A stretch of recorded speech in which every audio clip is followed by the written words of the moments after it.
वांगी तालुका श्रीरामपूर येथे वाळूची अवैध उपसा करणाऱ्यांविरुद्ध गुन्हा शाखेची कारवाई। आरोपीकडून 4,20,000 रुपये किमतीचा मुद्देमाल जप्त। अहिल्यानगर यांना जिल्ह्यातील अवैध वाळू वाहतूक व उपसा करणाऱ्या इसमांविरुद्ध कारवाई करण्याबाबत आदेश केले होते। नमूद आदेशान्वये पोलीस निरीक्षक किरण कुमार कबाडी यांच्या मार्गदर्शनाखाली स्थानिक गुन्हा शाखेचे पोलीस अंमलदार रिचर्ड गायकवाड, भगवान थोरात, रमीज राजा अत्तार, विशाल तनपुरे यांचे पथक तयार करून अवैध वाळू उपसा व वाहतूक करणाऱ्या इसमांविरुद्ध कारवाई करण्याकामी रवाना केले। वर नमूद पथक श्रीरामपूर तालुका पोलीस ठाणे हद्दीमध्ये अवैध वाळू उत्खनन उपशाबाबत माहिती काढत असताना पथकास गुप्त बातमीदारामार्फत वांगी गावाच्या शिवारात बिरोबा मंदिराजवळ प्रवरा नदी पात्रातून काही इसम वाळू उपसा करून टेम्पोमध्ये भरत असल्याची माहिती मिळाली।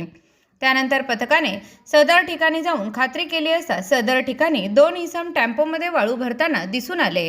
तेव्हा सदर ठिकाणी छापा टाकला असता एक इसम पळून गेला व एक इसमास ताब्यात घेऊन त्याचे नावगाव विचारले असता त्याने त्याचे नाव गोविंद काळू पवार असे असल्याचे सांगितले। त्याच्याकडे सदर टेम्पोच्या मालकीबाबत विचारपूस करता त्याने सदर टेम्पो सनी लक्ष्मण बारसे फरार याचा असल्याचे सांगितले आहे।